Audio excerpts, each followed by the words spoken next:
What is going on, everybody?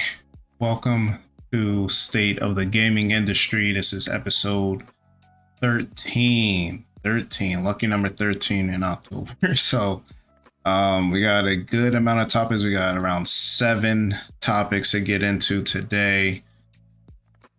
And sorry, a few of these, to be honest, I have not looked into like that because I haven't had the time.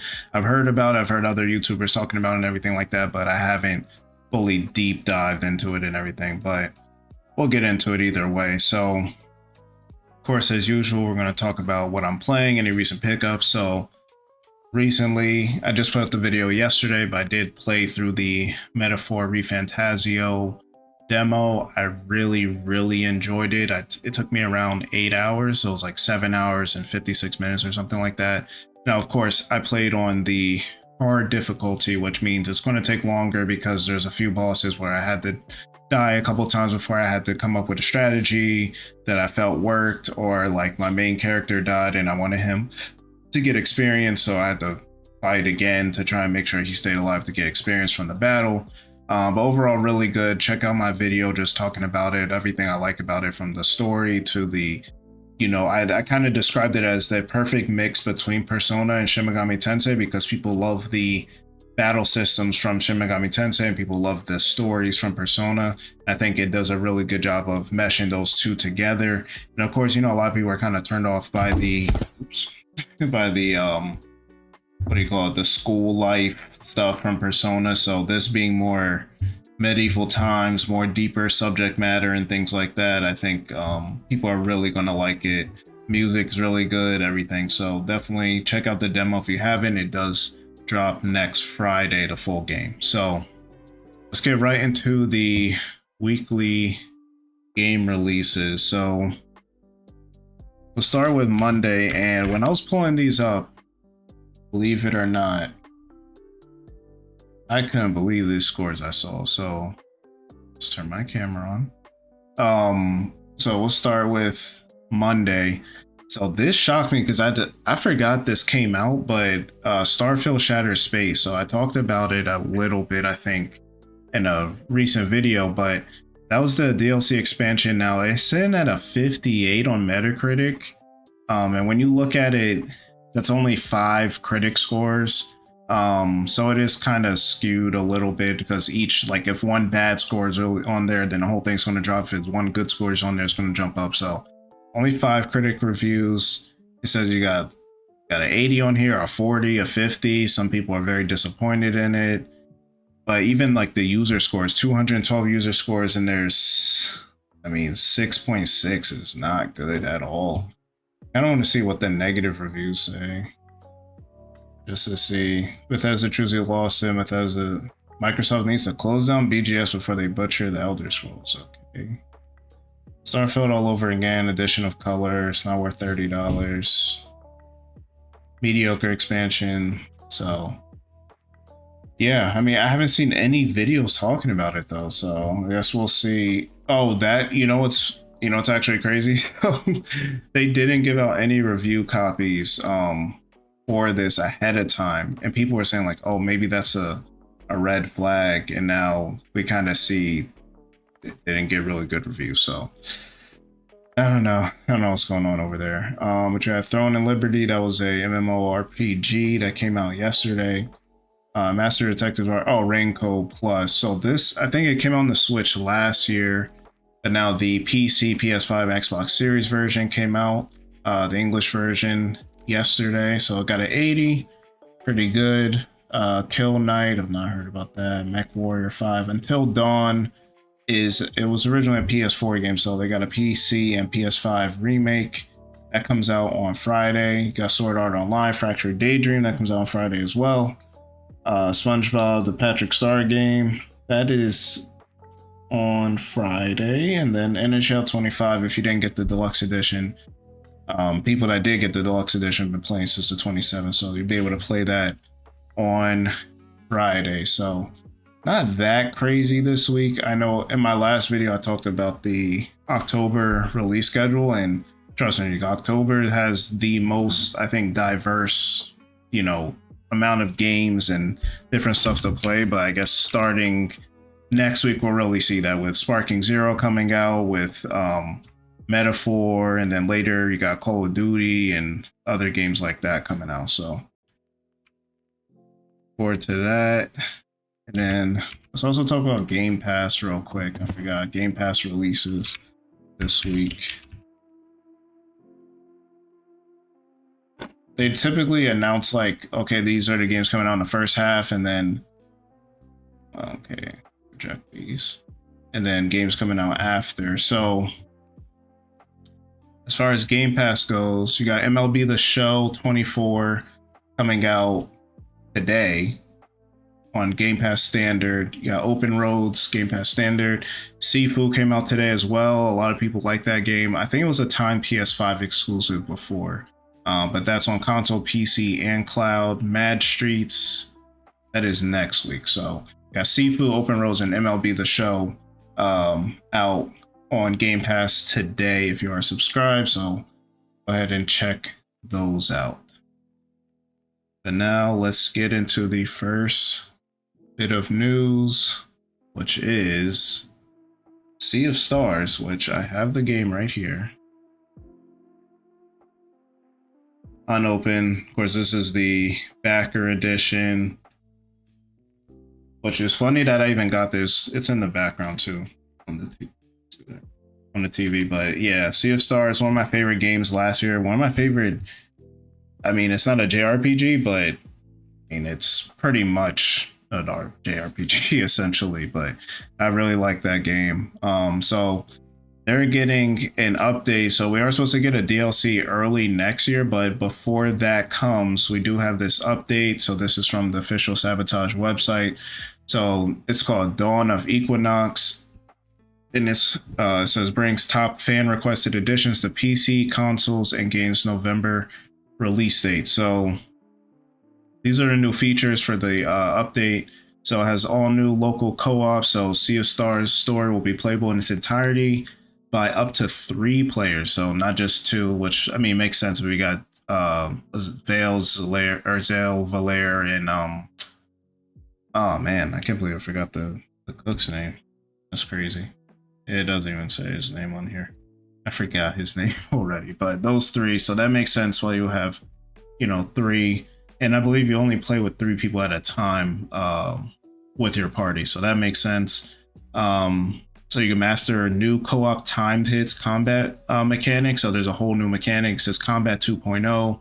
So that is the addition of mystery locks, brings a new gameplay loop around revealing the ways to break the spells of enemies each time a new type is encountered in battle. So I guess that means like enemies aren't going to just have the same locked every time, and you kind of got to guess as you're fighting, so you won't know ahead of time. So yeah, and that makes sense because it says along with reveal functions added to some of the playable cast special skills, combo points now remain after battle, which I think is a fair trade-off for the game. Like the combo points you always tried to use just in the battle because you knew once you left the meter starts from the beginning. So the fact that you can kind of like maybe fight some weaker things and be able to start off a boss fight or start off like harder enemies with a combo stronger, or like you save some and then build it up to the maximum, in the next fight. So that's a nice feature. That's enough for people to want to try and play it again, because it's basically a whole new game. You're playing the game experience in a whole different way than you did the first time. Revamp prologue, so it has combat in the beginning, and I mean I think that makes sense because in the beginning, originally the prologue, like you see the Solstice children kind of like you see the background in their training and stuff, but you never actually do any combat. So that's cool. Bonus cinematic scene, speedrunner mode relic, difficulty presets based on relics, which relics, if you haven't played the game, it pretty much like changes how you play the game. Like, oh, you get more money, or items cost less money, or you can't, there's no not permadeath, but like it just makes the game easier. Like a lot of the different features that would make the game hard, it makes it easier, stuff like that. I think like revealing the enemy's weaknesses and stuff like that. So yeah, that's pretty good. So Dawn Dawn of Equinox arrives ahead, so we know Thrones of the Watchmaker, which will be the new DLC, which I can't wait to play, is going to be completely different. We've seen whole different move sets, everything like that, whole different story. But I don't see when the Dawn of Equinox comes out though. It says ahead of the DLC, so should be coming out some point soon. So that's good for fans of Sea of Stars. Personally, am I going to play it again? Probably not. There's just a lot of things like I haven't gotten to yet that I'd rather spend my time playing. So, but I mean, for people that have been waiting for it or just been wanting to play through it again, get a feel for the game and everything before the DLC comes out, should have at it. But let's go over to something I thought was really interesting. So this was from, I haven't seen it again. Like, there's a lot of stories I'm seeing that I don't see a lot of people talking about online at all. But this is from, I saw it on Twitter at first, but basically, we always have this whole argument behind, digital versus physical games, and we're seeing like that, like the demo from, what was it, Stellar Blade. They released early and they were able to take it off your system, and we've seen other games like that where they're just taking it off, and do you actually own the game or not?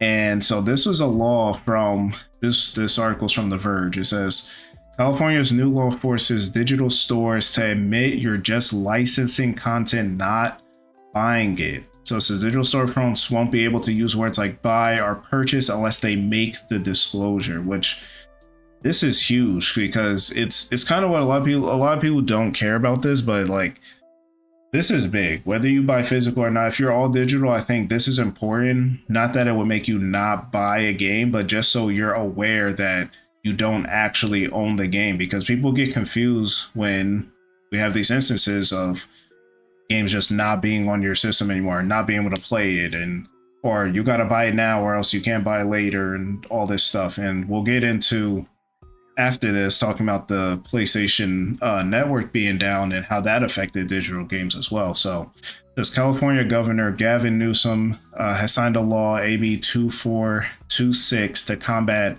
quote unquote disappearing purchases of digital games, movies, music, and ebooks. So this isn't just with the music. I mean, this isn't just for video games, so that maybe that's why it's not being seen by a lot of the video game YouTubers. This is pretty much all digital media. And I think this is big for everything, especially with streaming, subscription model, all this kind of stuff. That's important across all forms of entertainment.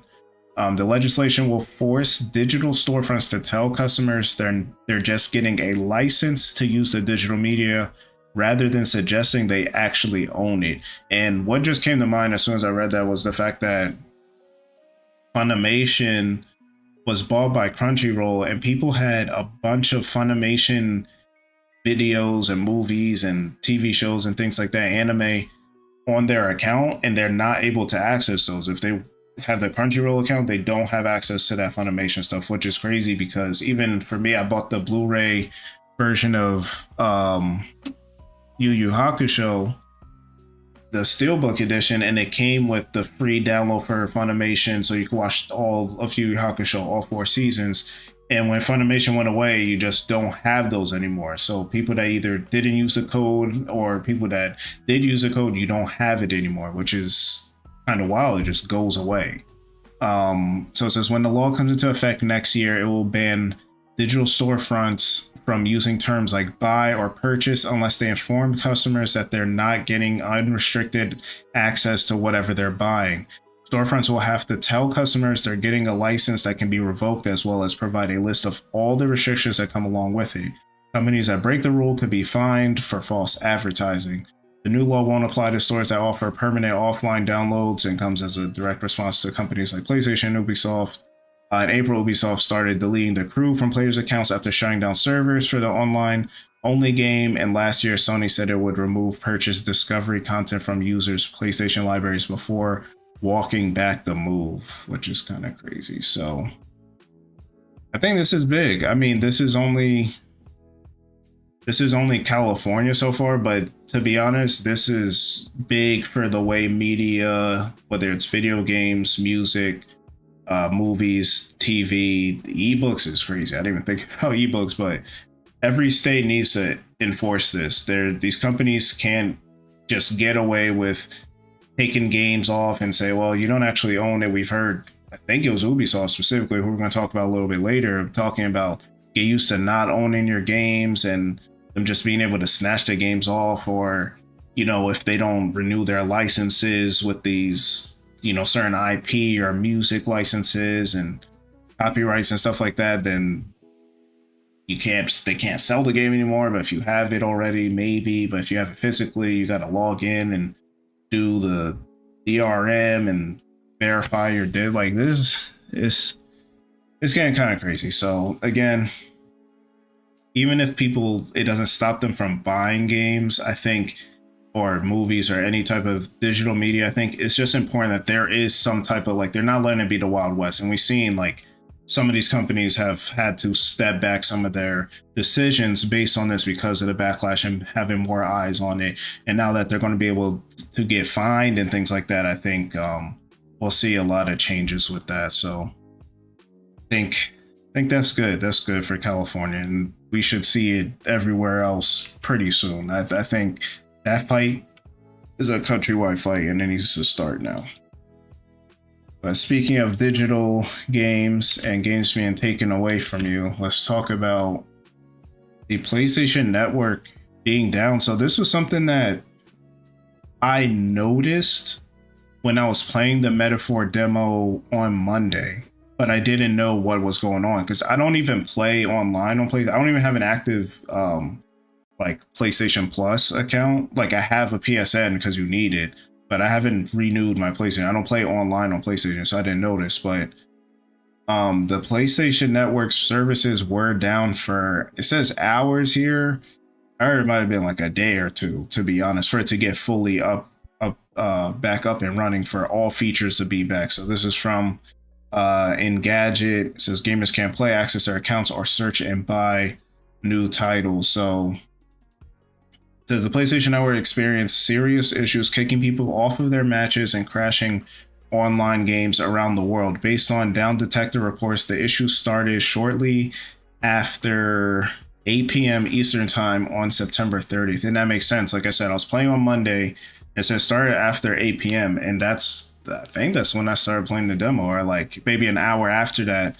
I noticed, like, with these games, sometimes when you try to log in, same thing happened with Elden Ring, because you have Shadow of the Erdtree, which is DLC, or there's certain features in the game, even though it's single player, that, you know, there's interactions of how long did it take this person to beat this level, or you could see people's like ghosts and their messages and stuff like that in Elden Ring. And I saw something about my game not being able to connect when I was playing Metaphor, but it didn't matter because I was playing through the demo.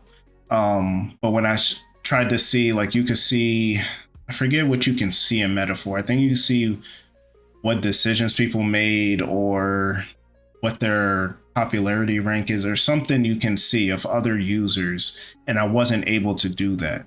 So that's when I noticed that something was going on, but I never looked into it. It says Sony Interactive Entertainment has yet to release a statement about the problem, but it did update the PlayStation Network status page to show that several of its services weren't working. So users couldn't sign in, they couldn't create new accounts, they couldn't edit their account details. Which sucks if you were trying to like buy something or change your address or something, you weren't able to do that. And this affected the PS5, PS4, the Vita, and the PS3. I don't know who's still using the PS3, but okay. They couldn't do any account maintenance on the web either, so they couldn't even change it on the website. It wasn't just stuck on the consoles. Likewise, they couldn't stream games on the web or any PlayStation console. They couldn't do any window shopping as well. So you couldn't, forget buying, you couldn't even look at what was available on the store to look at. They couldn't browse or search for games. They couldn't redeem vouchers. They couldn't make any purchases. They couldn't even download previously purchased titles. So you couldn't do anything, honestly. And then, so at 4:30 a.m. technically Tuesday, but like late Monday night, depends on if he was up Monday, but Tuesday morning, technically 4:30 a.m. The status page now shows that all its services are up and running. It's still unclear what happened to make it go down, but said they reached out, said that we updated this post after PSN showed that all the services were up and running. So the funny thing is I saw on Twitter, like people were talking about, oh, remember back in 2011 when PSN was down for like 2 months, and like I remember that, and they had to get Microsoft's help to fix everything that was going on with the PlayStation Network, and people was, that was back when PlayStation popular, but like the 360 was kind of the dominant game then, so everybody was kind of making fun of anybody that was on there. So I think PSN was still free at that time, but what good is it being free if you can't use it? You know what I mean? So, but speaking of Japanese companies, let's talk about Tokyo Game Show. So this was something I didn't really pay too much attention to be honest. I watched the Xbox show because it was like up early. I think it was at like 6 a.m. or something. So I watched it like right before work. So this is just some of the big games. This is from Rolling Stone. Just going through all the big games. So we're expecting certain games to come out. So it says, oh, I didn't even know Death Stranding 2. Okay, so got Like a Dragon, Pirate Yakuza in Hawaii. That's February 28th, 2025. So February next year is looking stacked too. So you got Like a Dragon, you got Assassin's Creed Shadows, you got Avowed, and you got, I forget what else is supposed to be coming out in February, but February is looking pretty stacked, I'm not gonna lie. So you gotta look at that game. Metal Gear Solid Delta, Snake Eater. So Xbox showed this off, but again, I don't know when this is. I don't know when this is going to actually come out. It says late 2024, but I do not think it's going to come out in 2024. They still haven't shown a release date, so I feel like this might be 2025 as. Oh yeah, Monster Hunter Wilds, that was the other game. So that's coming out the same day as Yakuza, which. Oh yeah, that's Capcom. So Monster Hunter Wilds is Capcom. Like a Dragon is what's it called? Sega. So Monster Hunter Wilds looks pretty good. Fans of Monster Hunter. It's a sequel to Monster Hunter World, which sold over 20 million copies. That's coming out. That came out in 2018. So dang, 7 years. I know a lot of people like Monster Hunter Rise, but so there's a demo. 2-part demo recorded 90-minute reservation. Oh, there's a demo at the Tokyo Game Show. So people was able to play for 90 minutes. First Berserker, Kazan. I don't know this game. Sleeper hit of Tokyo Game Show, 30-minute demo. It says the first Berserker often feels like a blend of combat of Elden Ring with looser controls from like God of War and things like that. So look forward to that. Warframe, available now. Fatal Fury, City of the Wolves. I'm guessing this is DLC or a whole new game. I was just reading about Fatal Fury earlier, actually. Fast Penguin.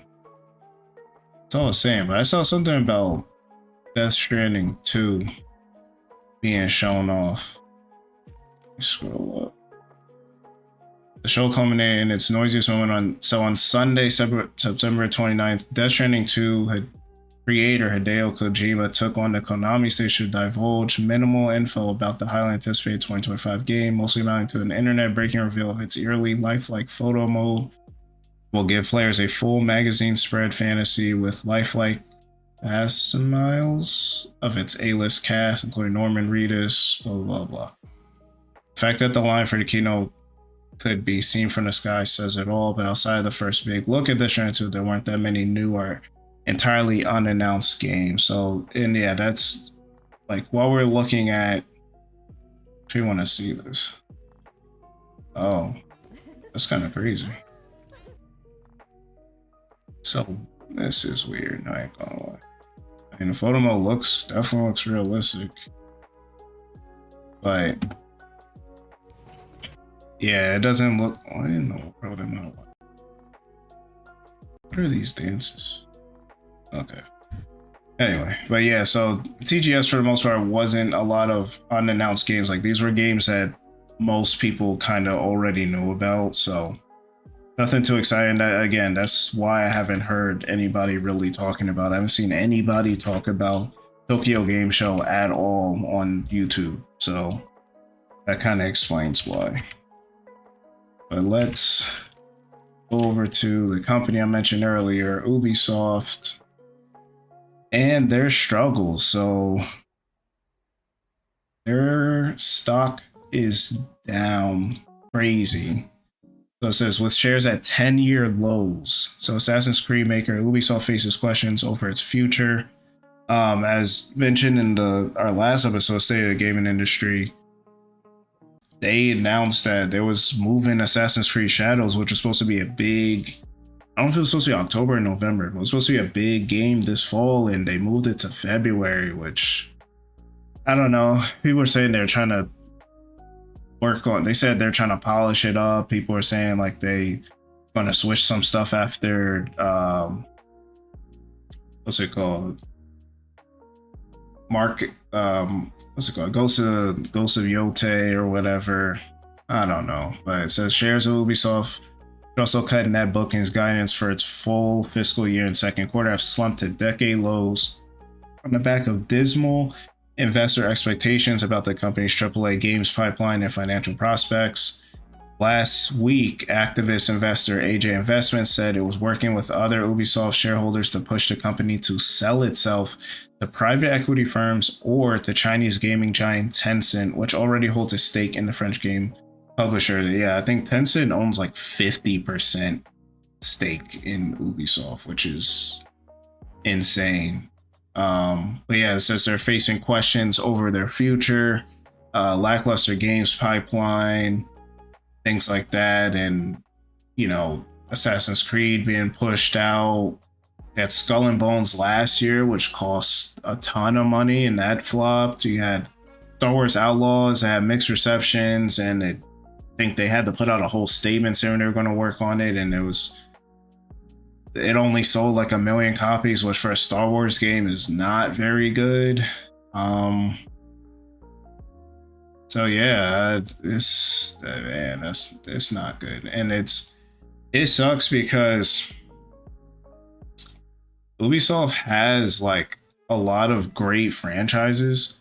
Like Ubisoft probably has some of the biggest franchises when you think about it. Some of, not the biggest, but I know they're not Western, but if you want to take out like Japanese developers and just think of everywhere else in the world, like you got, Bethesda and BioWare, which is under EA. So if you want to say EA, and like Ubisoft is pretty big. I mean, they have Assassin's Creed, they got Rayman, they got Rabbids, they got Splinter Cell, they got Far Cry, they got Rainbow Six. Like Ubisoft has a lot of great story franchises. It's just they've been, I don't know, they just haven't been the Ubisoft of late. Like I said, this is the lowest it's been in 10 years. And when you think about 10 years ago, what was coming out was you had Assassin's Creed Black Flag, that was big for them. You had the Rayman Legends and Origins games. You had Watch Dogs, which again, that series was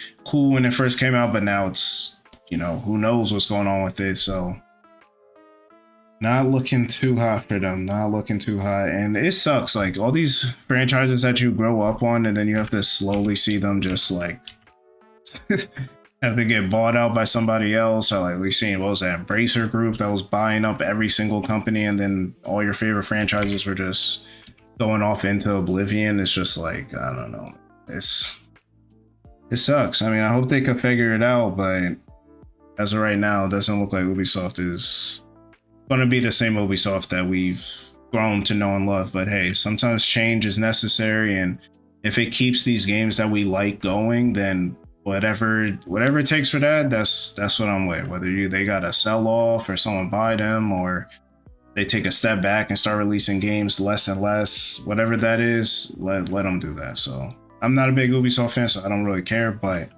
as far as the game industry as a whole, I want these companies to keep coming out pushing. So Prince of Persia too. I forgot Prince of Persia. They had Prince of Persia Lost Crown was considered like one of the best. That was a lot of people's game of the year. I know it released early in the year, but that was a lot of people's game of the year early. So you have the best. Is the same as in sports. You have the best team and talent and everything, but if the coaching isn't right, then it don't matter. It's just a bunch of pieces. So mismanagement will reign supreme, no matter how great the franchise is or how the game, like if the game direction isn't right, then it doesn't matter. So, but let's move over to Nintendo shutting down Ryujinx. So there was an emulator, I think it was earlier this year. Yeah, it mentions it right here. It had Yuzu, which was another big emulator, Nintendo Switch specifically for Nintendo Switch emulator, which when people talk emulation, we know it's a big issue. People say it's good for game preservation. Some games, they either don't release again or there's no way to really play it unless you have the original hardware. And if you want to not pile up a bunch of, like you have in Game Boys and Super Nintendos and PS2s and all this stuff stacking up in your library, then emulation is a great way for that. But let's be honest, a lot of people emulate because they don't want to pay for games. They want to pirate. They want to just, like, people are emulating brand new games on Switch before they even come out, mind you. So it says right here, this is from The Verge, Sean Hollister, senior editor. Oh, he's a founding member of The Verge, actually. So that's cool. So it says Nintendo has reportedly shut down Ryujinx, the Switch emulator that was supposedly immune. So the main competitor to Yuzu, previously shuttered by Nintendo, is now gone too. Nintendo may have just won its battle to put the most popular Nintendo Switch emulators out of business. In March, it sued Yuzu out of existence, and now it may have convinced Yuzu's primary competitor, Ryujinx, to go away too. Ryujinx's download page is now empty, its GitHub is gone, and the emulator's X social media page and official Discord now contains a possible explanation. Nintendo got to its lead developer and convinced them to shut down the project for good. Yesterday, GDK Chan was contacted by Nintendo and offered an agreement to stop working on the project, remove the organization and all related assets he's in control of. Rice developer moderator Rippin Perry on Discord. While awaiting confirmation on whether he would take this agreement, the organization has been removed. So I think it's safe to say what the outcome is. And listen, I'm not a big, like, I'm not a, what do you call it, like corporate chill or whatever, but like at the end of the day, bro, like you can't be, we can say emulation is better for this and oh, games are expensive and all that, bro. Like if a company doesn't want you literally just taking their games or selling it, like these little companies, they got Patreons, they're making money on what do you call it, like coffee or buy me a coffee, whatever, all these websites, like they're getting tips, they're getting all this stuff, like they're getting money off of these games, let's be honest. And again, the majority of people don't care about preservation and you're taking away, you know, the ability for games to live forever and you're not supporting it, or like yeah, again, for older games, whatever, I understand it, but like we're like emulating Nintendo Switch games, as easy as it is, I guess, to hack into Nintendo Switch. Like imagine like emulating and hacking and putting out like, I don't know, Spider-Man 2 or something. Like the game just came out, it's still available. So it's crazy. So I think anybody's still trying to do that. Luckily they didn't go to court, they didn't have to take any money. They just said, they knocked on their door and said, listen, take it down and we won't have no problems. And Nintendo sent them ninjas over and that was it. So yeah, I mean, that's how I felt about emulation. Again, there's certain games that for sure, I mean, now that I have a PC, like I'm thinking later down the line, like if I want to play some of these games and I don't have the ability to, like stuff from like at least the 6th generation and before, I think makes sense. 7th generation maybe, but a lot of those games are available still backwards compatible, or they made a remaster or something like that. Now you can argue and say you don't want to spend the money on it, but let's not go under the guise of it's for game preservation, because 97% of these people do not care about it at the end of the day. So that's what it is. Let's get into the last topic. We are going to be talking about Xbox supposedly reaching out to developers specifically for like the PS5 and asking about like, why don't you like us? Why don't you like me? Where my hug at? That's the energy Microsoft is giving off here. So, because Microsoft is investigating why devs are prioritizing PS5 over Xbox and wants to address pain points. Now, I know a lot of people make jokes about stuff like this online. I mean, I was just making a joke 5 seconds ago, but it's like, this is what these people get paid to do. It's called research and development. And I think instead of just listening to people on Twitter or just listening to consumers all the time, like, yes, you want to listen to consumers because they are the ones that are supporting your product ultimately, but the devs are important too, because people not wanting to develop for your console or make it difficult, or you're having stuff delayed and things like that, ultimately that's going to affect your consumers as well. And then they look at you as the lesser than console and things like that, which we've been seeing time and time again since this generation started. So it says a blog post on Microsoft's game developer website has highlighted the firm's intention to learn why Xbox is being skipped over in favor of other platforms.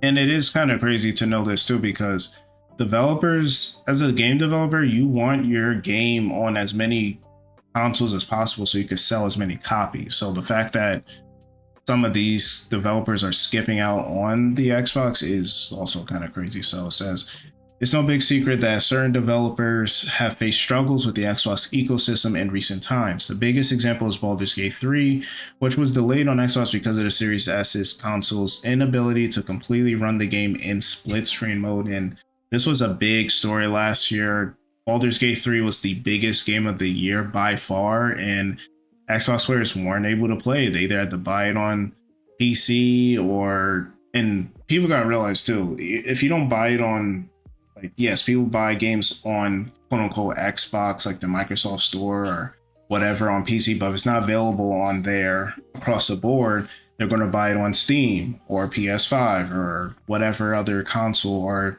just forget about the game at all, and you're not getting those. You just lose out on that money, right? And it's just bad publicity for your system. And Xbox, unfortunately, like, they were smart to put out a second, cheaper alternative version of the Xbox Series, but the fact that it has less power and is kind of hurting developers as far as putting these games out. And I think Xbox didn't think about games long term. Like, maybe in the beginning, 2020, 2021, it was fine, but now we're halfway through the generation and you're starting to see, okay, now the limitations on the Series S are really showing themselves. So the other issues we've seen, as it says here, are so Anotria, the last song, this was like an Italian Souls-like game that came out a couple weeks ago.